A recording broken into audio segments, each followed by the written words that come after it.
రోజా మాట్లాడుతూ మా వాడిపోయిన రోజా, మా సిగ్గులోని రోజా, డబ్బుల కోసం కకృతి పడే రోజా, ఎంతటికైనా దిగజారిపోయే నగిరి రోజా గురించి ఈరోజు మాట్లాడాలా. నిజంగా చెప్తా ఉన్నా, ఒక రోజుకి 75 లక్షల రూపాయలు వైవి సుబ్బారెడ్డి నగిరి రోజా కలిసి షేర్ చేసుకున్నారు. ఇది వాస్తవమైన పాట, మీరు కూడా షాక్ అవుతారు. 75 లక్షల రూపాయలు తిరుమల తిరుపతి దేవస్థానంకి గూడ్స్ బండి ఒకటి వేసుకెళ్తుంది. నా అంతటి లేదు తాళ్ళపాక అన్నమయ్య, ఆయన ఎట్టలేడు కింద నుంచి. మీరు అన్నమయ్య సినిమా చూస్తే నాగార్జున గారి క్యారెక్టర్ అది, తర్వాత రోజా క్యారెక్టర్ అది. వెళ్ళి రోజుకి 75 లక్షల రూపాయలన వైవి సుబ్బారెడ్డి, రోజారెడ్డి ఇద్దరు కలిసి పంచుకున్నారు. ఆ తర్వాత ఈ మనిషి ఏది పేపర్లో రాసిస్తే అదే చూసి చదవడం అనేది రోజాకి బాగా అవసరం. నిన్న కూడా మాట్లాడుతూ ఉంది, నేను ఒక తిరుపతి అమ్మాయిగా అనింది. మా అమ్మ వయసు ఉంటుంది ఆవిడికి, మా అమ్మ వయసు రోజాకు ఉంటుంది, తిరుపతి అమ్మాయి అంట. ఇంకా మీకు వయస్సులు కావాలా, నాజూకుతనాలు కావాలా? ఇదేమి కర్మ ఇది? ఇప్పుడు ఒకరిని ఆంటీ అంటాం, ఒకరిని అమ్మాయి అంటాం, ఒకరిని చిన్న పిల్ల అంటాం, ఇంకొకరిని వృద్ధురాలు అంటాం, వృద్ధాప్యం అంటాం, వయసుకు వచ్చింది అంటాం. ఇది మామూలుగా మనం మాట్లాడే మాటలు. ఈవిడ అమ్మాయి అంట. మా అమ్మ వయసు ఉంటుంది 2 సంవత్సరాలు, మా అమ్మ కన్నా పెద్ద ఉంటావు నువ్వు. ఓబరకాయ మొహం వేసుకొని నేను తిరుపతి అమ్మాయిని అంటే, తిరుపతి అమ్మాయి అనేది ఏమన్నా ప్రొఫెషనలా? అది ఏమన్నా కోర్సా? నువ్వు అమ్మాయి అని చెప్పడం వల్ల నువ్వు సంపాదించిన 3,000 కోట్ల రూపాయలు ఏమన్నా నిలవన కనపడకుండా పోతాయా? లేకపోతే ఈరోజు ఇష్యూ వచ్చిన తర్వాత నువ్వు అమ్మాయి అని గుర్తుకొచ్చిందా? నువ్వు ఏ రోజైనా ఓకే నగిరి రోజా అమ్మాయి నేను ఒప్పుకుంటున్నా, ఏ రోజైనా నీ అమ్మాయి అనే దాంట్లో ఆడతనం జనాలకు అర్థమైందా? నువ్వు ఆడ మనిషిలా ఏ రోజైనా మాట్లాడినావా? ఒక ఆడ మనిషి ఎలా అనుకోగా ఉండాలో, ఎలా నెమ్మదిగా ఉండాలో, ఎంత స్థిరత్వంగా ఉండాలో, ఎంత నిశ్చలతనంతో ఉండాలో రోజా ఏ రోజైనా ఆంధ్రప్రదేశ్ కానీ ఉభయ రాష్ట్రాల్లో నగిరి కావచ్చు, చంద్రగిరి కావచ్చు, ఎక్కడ నిలబడినా కూడా పవన్ కళ్యాణ్ గారిని పట్టుకొని గాడిద. ఒక ఆడపిల్లకు ఉండేటువంటి అనుకువ నువ్వు ఎవరికైనా ఇన్స్పిరేషన్గా ప్రపంచం. నిన్ను నేను తిట్టిన ప్రతిసారి చూస్తా కింద ఒక్క బ్యాడ్ కామెంట్ నా మీద ఉండదు. ఇది నీ బతుకు. రోజా గురించి విమర్శించిన ప్రతిసారి, రోజాని నేను ఎదిరించిన ప్రతిసారి కోట్ల మంది చూస్తున్నారు. ఎందుకంటే నిన్ను తిట్టడం వాళ్ళకి ఇష్టమేమో, నిన్ను ప్రశ్నించడం వాళ్ళకి ఇష్టమేమో, నిన్ను నిలదీయడం నీకు వాళ్ళకి అంత ప్రేమేమో. మరి నన్ను తిట్టాలగా? ఏమయ్యార్పి ఆవిడ ఎందుకు తిడతావు? మాకు ఇన్స్పిరేషను, గౌరవనీయులు, మా మాజీ మంత్రివర్యులు, ఆ మనిషి మంచిదని ఒక్కరు కూడా చెప్పరు. హైలైట్ ఏంటంటే మీ ఇంట్లో ఉండేవాళ్ళు కూడా కామెంట్ పెట్టరు కింద. అంటే మీ ఇంట్లో వాళ్ళకి నచ్చక ఒక అమ్మాయి అంటున్నావే, ఒక ఆడతనం ఉందా నీకు? అడవితనం ఉంది నీకు. మృగజాతివి నువ్వు, మృగంలా ప్రవర్తిస్తావు.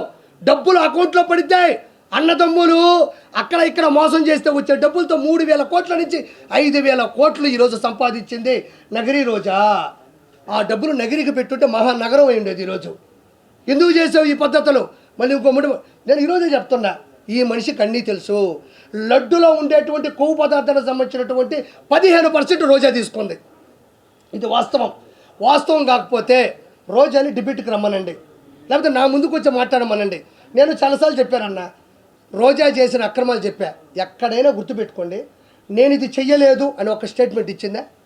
రోజా ఎక్కడైనా నేను 3,000 కోట్లు సంపాదించలేదు, ఇసుక మాఫియా చేయలేదు, ఎర్రచంద్రం శేషాచలం అడవుల్లో ఎర్రచంద్రం కరుణాకర్ రెడ్డి, వైవి సుబ్బారెడ్డి, ధర్మారెడ్డి, జవహర్ రెడ్డి, జగన్మోహన్ రెడ్డి, వీళ్ళందరూ పెద్దిరెడ్డి, రామచంద్రారెడ్డి, మిథున్ రెడ్డి, వీళ్ళందరూ పంచుకుంటుంటే అన్నా నాకు 4 చెట్లు అన్నాను. ఇది కానీ నా 4 దిక్కుల్ని మొక్కే దేవుడు ఆయన, 4 దిక్కులకి మొక్కు ఆయన.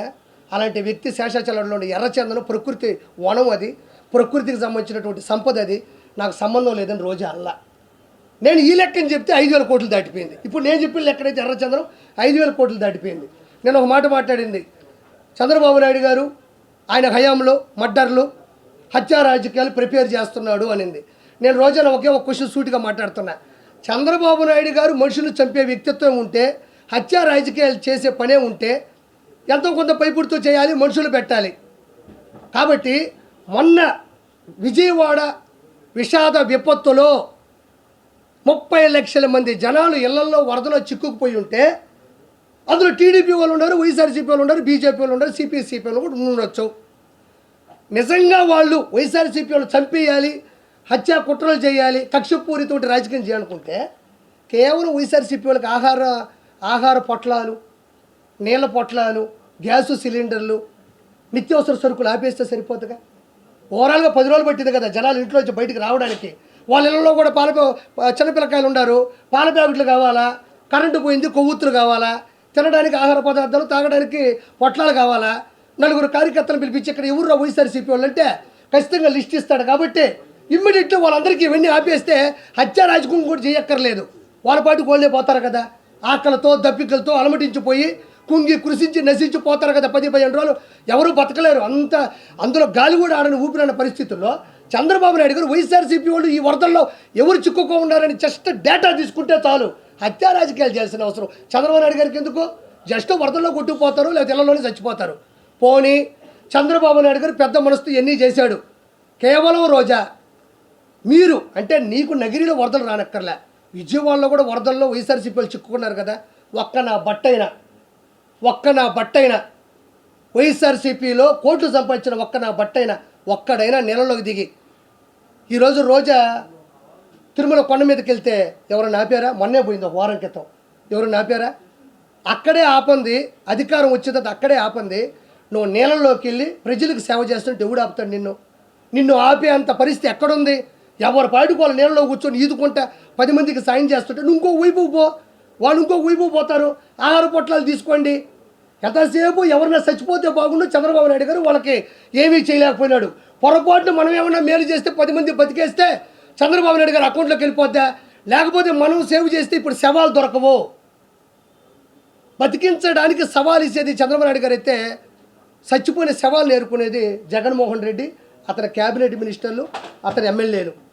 అంటే నేను రోజా గురించి చెప్పేది అదే, సిగ్గు లేని రోజా, వాడిపోయిన రోజా, ఓడిపోయిన రోజా. ఇంతకన్నా ఇంకా నోరు మూసుకో.